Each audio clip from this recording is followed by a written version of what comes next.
하나님이여, 사슴이 시냇물을 찾기에 갈급함같이 우리 영혼이 주를 찾기에 갈급하니이다. 하나님 곧 살아계시는 하나님을 갈망하나니 어느 때에 나가서 우리 하나님의 얼굴을 배울까. 오늘도 모든 영혼을 향하여 신실하신 하나님께 소망을 두고 하나님의 나타나심과 그 도우심을 찬송하며 살아가게 하시니 진실로 감사를 드립니다. 주의 은혜를 입은 백성들을 향하여 그 영원하신 인자하심을, 그 풍성하신 생명을 날마다 허락하여 주셔서 그 은혜의 길을 감사로 찬양으로 따르게 하여 주옵소서. 귀하신 말씀과 성령으로 이 아침을 주장하심을 믿고 감사를 드리며 우리 주 예수님 이름으로 기도하옵나이다. 아멘. 여러분들 뉴스 들어서 또 소식을 들어서 많이들 알고 계시겠지만은 지금 오미크론 때문에 병원에 입원 자리가 없고 수혈을 할 때에 혈액이 모자란답니다. 아이들은 30% 이상이 감염이 되고 있다고 그러죠. 자, 이런 상황에서 우리 하나님께서 긍휼을 베푸시고 무엇보다도 우리 성도와 교회들이 깨어서 여기에서 하나님의 메시지를 받아야겠죠. 그나마 정말 참 함부로 말할 수는 없지만 다행스러운 거는 우리 교회 안에 특별한 확진자가 없이 은혜 가운데 지금 잘 가고 있는데, 기저질 환자가 제법 있지 않습니까? 여러분 계신데 연로하신 분도 계시고 하나님께서 저들을 지켜주셔서 얼마나 감사한지 모르겠습니다. 여러분들이 아주 심한 감기를 지금 거치고 계세요. 그래도 하나하나를 그 어려움을 돌파하도록 하나님이 은혜를 주셔서 얼마나 감사한지 모르겠습니다. 우리 두 가지를 계속 기도하겠습니다. 우리 하나님의 은혜로 더 이상 확산되지 않도록 우리 교회 안에 연로하신 분들, 또 기저질 환자를 그 어려움을 투병하고 있는 이들을 하나님 끝까지 지켜달라고, 빨리 모든 병원과 의료진들에게 우리 하나님이 주시는 지혜가 함께하여 주셔서 많은 환자들을 속히 회복시킬 수 있도록 은혜를 달라고, 확산되지 않도록 해달라고 우리 합심을 함께 간절히 주 앞에 구하겠습니다. 우리 주님께서 함께 하시면은, 아버지 하나님의 은혜가 함께 하시면은, 아버지 하나님, 우리 모든 백성들이 하나님 앞에 삶의 자세를 가다듬고 회개하고 돌아와서 진노 중에도 긍휼을 베푸시는 우리 하나님의 은혜를 입겠습니다. 아버지 하나님, 간절히 원할 때에 이 오미크론과 이 변종들이 더 이상 확산되지 아니하도록 하나님 은혜 베풀어 주시기를 간절히 원합니다. 병실이 모자르고 혈액이 모자르며 우리 어린아이들이 너무나 고통 중에 있음을 주님이 아시지 않습니까? 먼저는 우리 환경을, 자연을, 하나님의 뜻을 파괴하는 모든 악함들을 회개하고 주의 긍휼을 구합니다. 불쌍히 여겨 주옵소서. 더 이상 확산되지 아니하도록 하나님 모든 예방과 방제 사역 가운데 함께하여 주옵소서. 무엇보다도 감사한 것은 우리 연로하신 성도님들과 또 여러 환자들을 하나님 어려운 가운데도 지켜주시고, 저들이 우리 하나님 앞에 은혜를 감사하며 또 예방에 힘쓰며 살아가게 하시니 진실로 감사를 드립니다. 지켜주시옵소서. 모든 감기와 및 어려움 중에도 하나님 의지해서 주께서 주시는 지혜로 말미암아 이 어려움들을 잘 극복하고 끝내 하나님이 지켜주셨고 하나님의 은혜를 베푸셨으며 하나님께서 강건케 하셨노라 간증하고 주께 영광을 돌려드리는 귀한 주의 백성들이 다 되도록 하나님의 은혜가, 하나님의 도우심이, 하나님의 역사가 온 교회와 성도 위에 함께하여 주시기를 간절히 원합니다. 우리 주님께서 일마다 때마다 함께하여 주시고 무엇보다도 그 심령 가운데, 영혼 가운데 하나님의 강건함을 허락하심을 믿고 감사를 드리며 신실하신 우리 주 예수님 이름으로 기도하옵나이다. 아멘. 누가복음 3장 7절입니다. 누가복음 3장 7절로 20절까지의 말씀을 우리 같이 한 목소리로 함께 봉독합니다. 같이 읽습니다. 요한이 침례를 받으러 나오는 무리들에게 이르되 독사의 자식들아, 누가 너희에게 일러 장차 올 진노를 피하라 하더냐? 그러므로 회개에 합당한 열매를 맺고 속으로 아브라함이 우리 조상이라 말하지 말라. 내가 너희에게 이르노니 하나님이 능히 이 돌들로도 아브라함의 자손이 되게 하시리라. 이미 도끼가 나무 뿌리에 놓였으니 좋은 열매 맺지 아니하는 나무마다 지켜 불에 던져지리라. 무리가 물어 이르되 그러면 우리가 무엇을 하리이까? 대답하여 이르되 옷 2벌 있는 자는 옷 없는 자에게 나눠줄 것이요 먹을 것이 있는 자도 그렇게 할 것이니라 하고, 세리들도 세를 받고자 하여 와서 이르되 선생이여 우리는 무엇을 하리이까 하매 이르되 부가된 것 외에는 거두지 말라 하고, 군인들로 물어 이르되 우리는 무엇을 하리이까 하매 이르되 사람에게서 강탈하지 말며 거짓으로 고발하지 말고 받는 급료를 족한 줄로 알라 하니라.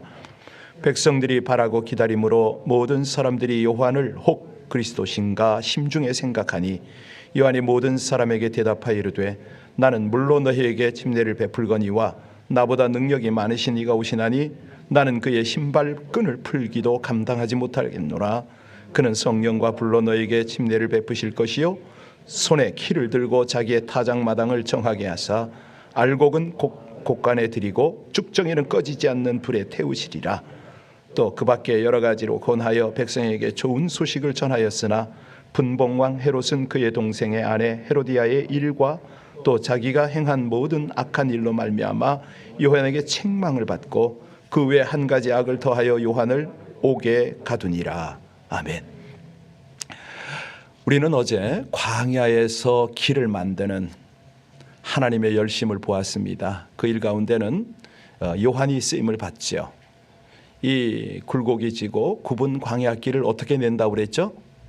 네, 그 길은 곧 사람의 마음인데 마음의 길을 내라. 사실 이런 외침 앞에 이스라엘 백성들이, 많은 사람들이 이 요한에게 달려나왔습니다. 그의 전하는 메시지를 듣기 위해서 몰려 나온 거죠. 사실 왜 나왔죠? 예수님 말씀처럼 뭐 그냥 비단 옷을 입고 아주 멋진 그런 사람을 만나러 나온 건 아닙니다. 그 말씀을 묵상하면서 아침에 그런 기도 중에 그런 생각이 떠오르더라고요. 이 시대 요한과 같은 사역자가 이 캘리포니아 광야에서 외치면 나갈까? 외칠 사람은 있을까?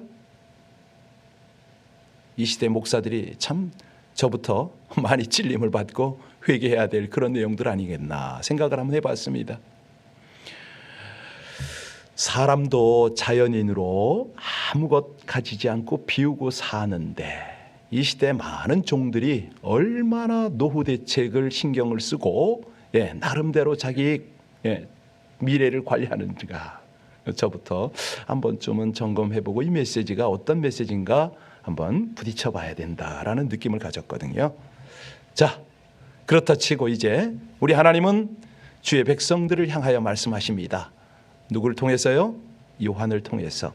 우리 7절 말씀을 읽고 본문 속으로 좀 들어가 볼까요? 7절 같이 다시 읽습니다. 요한이 침례를 받으러 나오는 무리에게 이르되 독사의 자식들아 누가 너희에게 일러 장차 올 진노를 피하라 하더냐. 아니 지금 이 사람들이 요한에게 왜 나왔다고요? 7절에 보니까 그렇죠. 침례 받으러 온 거예요. 요한이 들에 있었지만 요단강가에 있었죠. 왜? 모든 사람이 침례를 받으러 나오니까. 그런데 지금 아니 와서 무슨 뭐 병 고쳐 주십시오 뭐 이러는 게 아니고 와서 그냥 침례 받겠다는 건데 요한이 대단한 독설을 퍼붓습니다. 왜 그랬을까요? 그들 속에는 진정한 회개를 하지 않았기 때문에. 요한이 그걸 간파한 거죠. 하나님의 진노만 피해보겠다고 나오는 그들의 심령을 간파를 한 겁니다. 마태복음 3장 7절에 보면요, 요한이 바리새인들과 사두개인들이 이 침례 베푸는 곳으로 오는 것을 보고 그 말을 하잖아요. 복음서에 보면 이 바리새인들과 율법주의자들, 그들을 뭐라고 평합니까? 형식적 신앙인이다. 사두개인은요 세속적 타협주의다 이렇게 평가를 합니다. 훗날 서로 대립을 해요. 그러면서도 예수님께는 적대적에 함께 아주 두 그룹이 함께 뭐 또 뜻을 맞춰가지고 우리 예수님을 얼마나 심하게 책망하곤 하셨습니다. 그러니까 요한에게 이렇게 심한 말을 들을 만 하잖아요. 그래서 8절을 보면요, 자, 회개에 합당한 뭘 맺으라고요? 그렇습니다.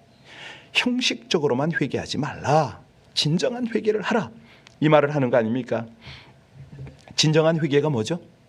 어제도 어떤 지체하고 통화를 하면서 그런 얘기를 좀 했어요. 자기가 기도만 하면 눈물이 나고 회개가 된다는 거예요. 그게 진짜 회개냐고. 눈물 흘리는 건 글쎄 울음일 수는 있지만 진정한 회개는 하나님께로 돌이키는 거 아니겠어요? 그게 회개인데. 요한은 자기에게 침례를 받으러 오는 사람들을 향해서 뭐라고 그럽니까? 우리 8절 다시 한번 읽겠습니다. 그러므로 회개에 합당한 열매를 맺고 속으로 아브라함이 우리 조상이라 말하지 말라. 내가 너희에게 이르노니 하나님이 능히 이 돌들로도 아브라함의 자손이 되게 하시리라. 설마 우리가 선민인데 우리 조상 아브라함을 택하신 하나님께서 우리를 버릴까? 이 생각으로 나온다는 겁니다. 우리를 하나님께서 그렇게 심판하실까? 이 생각으로 나온다는 거죠. 그러니까 어린 반푼도 없는 꿈도 꾸지 말아라. 그 소리로 못을 박습니다. 하나님이 능히 무엇으로도 아브라함의 자손이 되게 한다고요? 그렇습니다. 혈육상 조상으로 아브라함을 갖고 있다는 것은 하나님의 심판날에 아무 도움이 되질 않는다. 족보 하나 가지고 하나님 내리는 진노와 심판을 멸망을 피하는 일은 결코 없다라고 말했습니다. 그러니까 지금 여기선 뭐냐면 우리 인생들을 돌멩이보다 못하다라고 비유를 한 겁니다. 왜?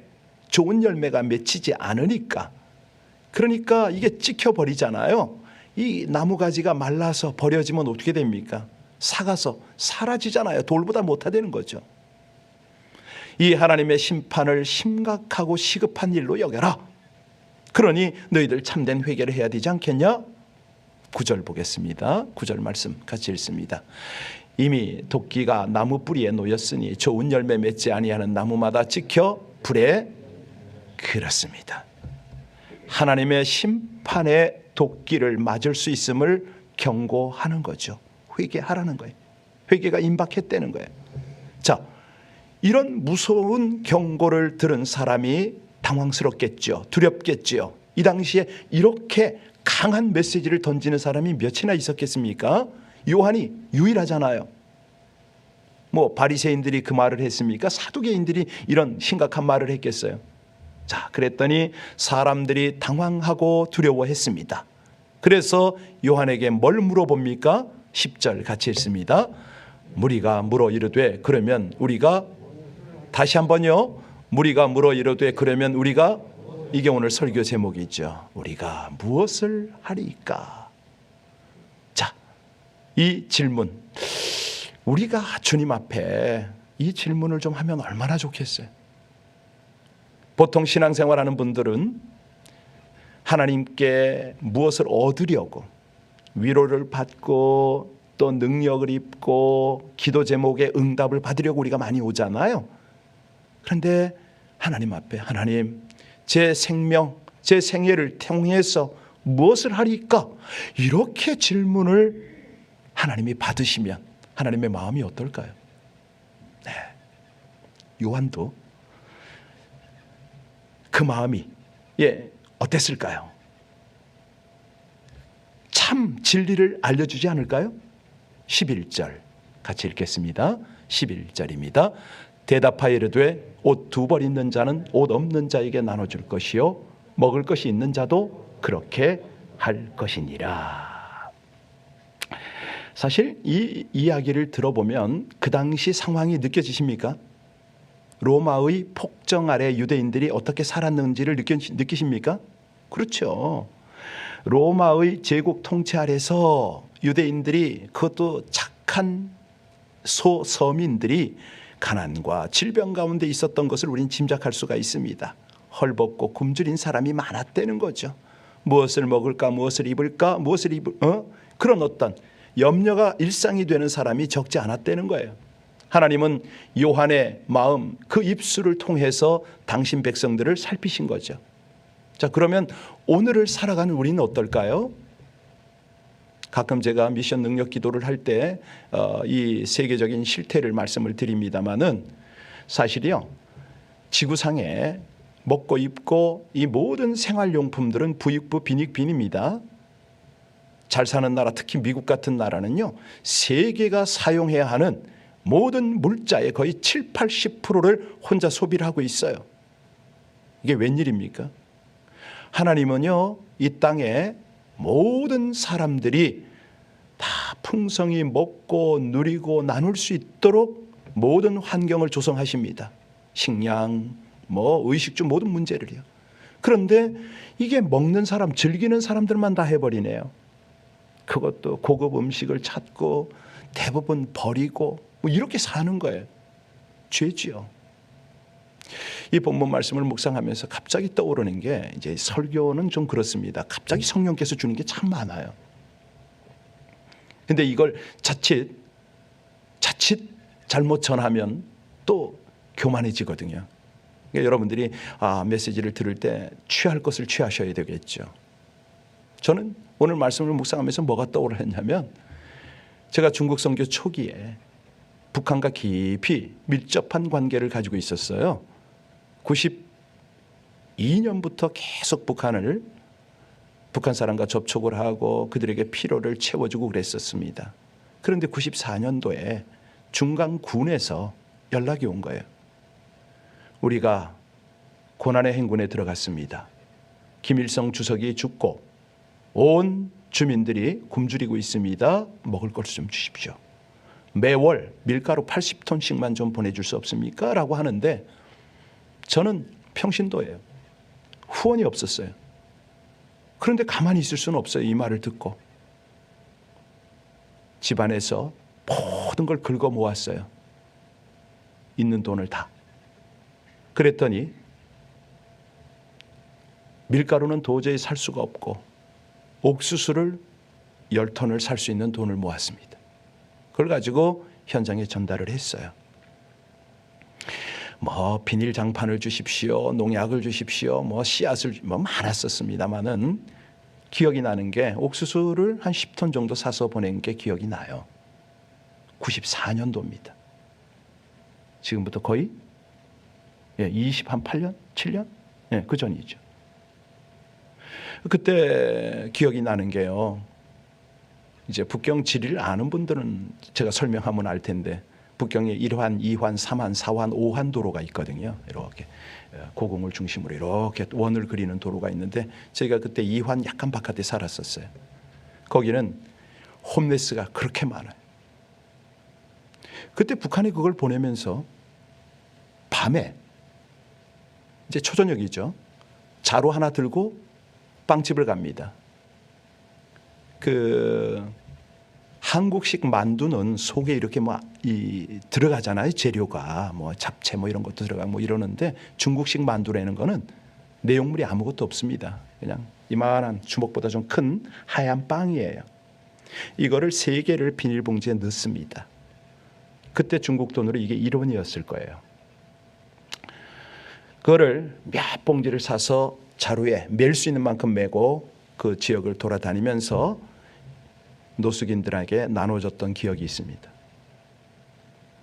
저희도 살기가 굉장히 어려웠는데 그 일을 했어요. 돌아보니까 2번 다시 없는 하나님이 주신 기회였다. 지금 저 그거 못하거든요. 마음도 많이 굳어 있는 것 같고, 체력적으로나 환경적으로, 어떤 정서적으로 그게 잘 안 돼요. 그때는 30대 중반이었거든요. 충분히 해냈죠. 힘도 있고 열정도 있고. 돌아보니까 하나님의 은혜인 거예요. 없는 중에 나눌 수 있도록 하나님이 마음을 주셨는데 그때 순종을 할 수가 있었다는 거죠. 이게 은혜죠. 제가 무슨 돈이 있어서 합니까? 잘나서 무슨 마음에 그들을 기가 막히게 섬기고자 하는 그런 마음이 있었겠습니까? 아니거든요. 다 하나님이 주신 그 기회에 그게 눈에 들어오니까 했었을 뿐이죠. 여러분, 오늘 본문을 보세요. 여기 보면 뭐라고 그러냐면, 이 사람들이 무슨 얘기를 들었냐면, 요한에게서뿐만 아니라 예수님께로부터 독사의 자식들아, 이 말을 들었어요. 이게 무슨 얘기냐면 대부분이 어려울 때, 그래서 이 가진 자들의 관심과 나눔의 정신이 절실히 필요할 때에 자기가 움켜쥐는 걸 말하는 겁니다. 그게 독사예요. 이거 주의해야 됩니다. 이 대부분이 그런 생각을 해요. 내가 남의 것 훔치지 않았는데, 내 것 내가 챙겼는데, 내 것 가지고 내 맘대로 하는데 뭐 잘못이야. 이 사람들은 무슨 소리를 듣는다고요? 죄송합니다마는 하나님, 아니 예수님이 말씀하셨잖아요. 독사의 자식들아. 그러니까 내 것 내가 가지고 내 맘 아니라는 거죠. 하나님이 주신 건데, 하나님의 은혜가 여기 있는데. 여러분, 소리 안 나게 숲이나 땅에 숨어서 먹이를 노리다가 그 어떤 불길이 지면에 확 번지면은 독사가 싹 빠져나와서 도망가잖아요. 그죠? 혼자 살겠다고. 이기주의, 개인주의, 다 독사의 자식이라는 거죠. 아주 이 부분은 성경은 아주 준엄합니다. 우리 12절, 13절 같이 볼까요? 12절, 13절 같이 읽습니다. 세리들도 세례를 받고자 하여 와서 이르되 선생이여 우리는 무엇을 하리이까 하매 이르되 부가된 것 외에는 거두지 말라 하고. 그렇습니다. 이게 뭐냐면 당시의 세리들은요, 유대 백성들로부터 가장 미움과 경멸과 범죄의 대상이었어요. 왜? 침략국이고 지배국인 로마군에게 빌붙어 살잖아요. 로마 정부를 위해서 이 바치도록 부과된 세금만 백성에게 걷는 게 아니에요. 자기들도 자신들을 위해서 막 더 많이, 부과된 액수보다 더 많은 세금을 횡령하고 착복하고 상납하고 뭐 이러고 살았습니다. 그러니까 민족의 입장으로 보면 반역자죠. 탐욕의 노예가 된 거죠. 자기들의 호의호식을 위해서 사기 행각, 강도질, 토색을 일삼는 자들이었습니다. 그래서 유대인들에게는 이 세리, 또 이 로마군에 빌붙어 있는 유대인 군대, 이들을 죄인과 창기와 함께 나란히 언급하곤 했죠. 자, 여기 본문에 보면 군인들도 이 요한에게 나오잖아요. 로마군 말하는 거 아닙니다. 유다 병사니까 요한에게 나왔겠죠. 일종의 오늘날로 경찰입니다. 제가 한참 그 사역을 할 때는요, 그런 말이 있었어요. 북한에는 안전부, 보위부, 당간부가 있어요. 이 세 부류는 어떻게 먹느냐? 보위부는 보호받고 먹고, 당간부는 당당하게 먹고, 안전부는 안전하게 먹는. 아니 이거 제가 아는 게 아니고요. 우리 집에 탈북자를 하도 많이 데리고 있어서 걔네들이 저한테 가르친 거예요. 그래서 제가, 그러니까 북한이 저렇게 저주를 받고 어려움을 당하잖아요. 사실 그쪽으로 가면 안 되는데 왜 이렇게 설교가 그쪽으로 가버리나 오늘. 자, 이제 결론을 좀 맺어야 되는데요. 15절로 17절을 같이 봅니다. 여기 보면은 영적 정체성과 사명을 아는 자의 기쁨이 여기 나옵니다. 강한 메시지와 카리스마 때문에 어떤 사람들이 요한을 오해했던 것 같아요. 그러니까 사실은 우리 인간의 연약한 속성이 뭐냐면 강한 리더를 추종합니다. 그를 높여요. 문제는 누군가가 이렇게 따를 때에 자칫 교만에 빠지기가 쉬운 거죠. 그래서 리더들은 굉장히 주의를 해야 되거든요. 어떤 상황에서도 이 겸손을 놓치면 안 됩니다. 몸부림을 쳐야 되겠죠. 요한의 단호한 태도를 보세요. 자기는 메시아가 아니라는 거잖아요. 15절로 17절까지 같이 봉독합니다. 백성들이 바라고 기다림으로 모든 사람들이 요한을 혹 그리스도인가 심중에 생각하니 요한이 모든 사람에게 대답하여 이르되 나는 물로 너희에게 침례를 베풀거니와 나보다 능력이 많으신 이가 오시나니 나는 그의 신발끈을 풀기도 감당하지 못하겠노라.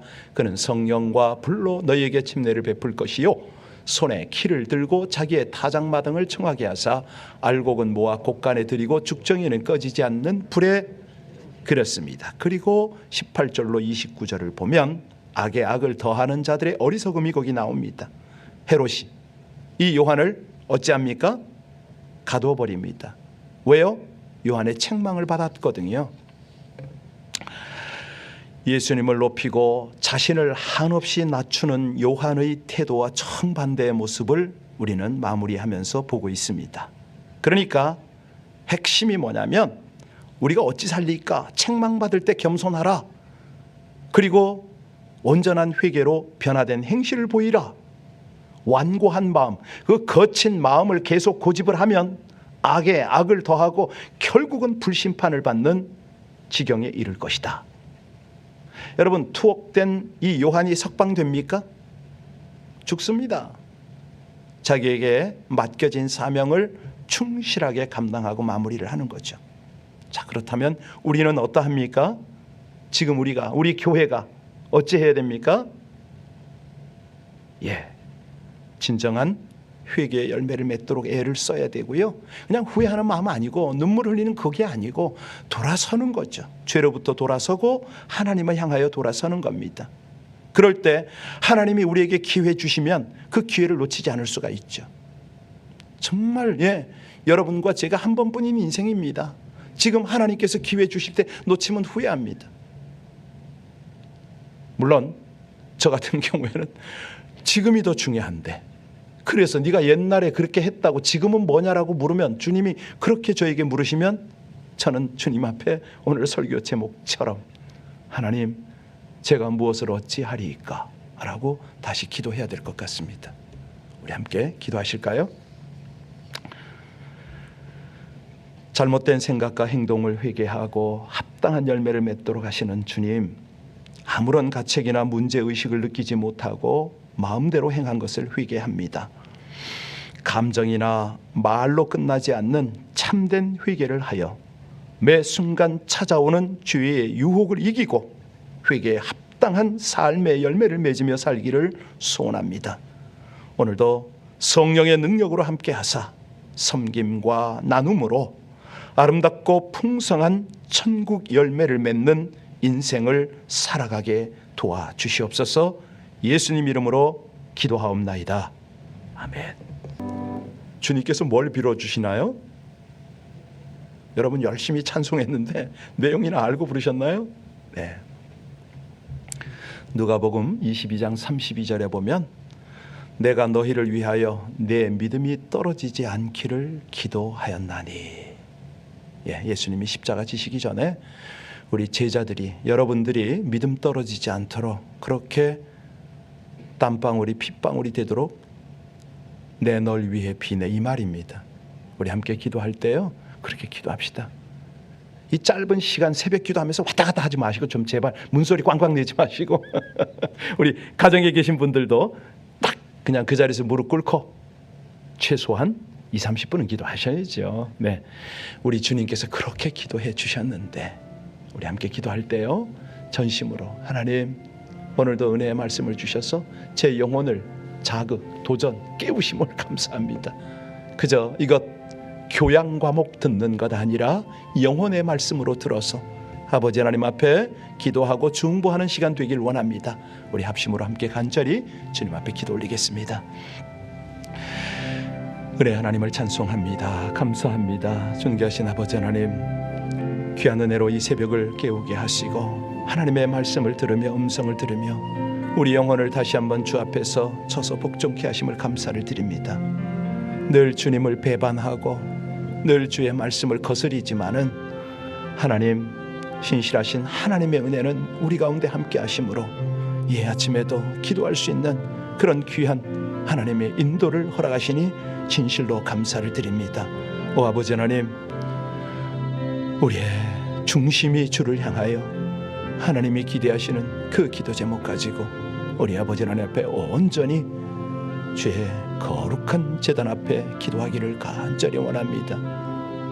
더우시고 은혜를 베푸시는 아버지 하나님, 성령으로 기도하게 하옵소서.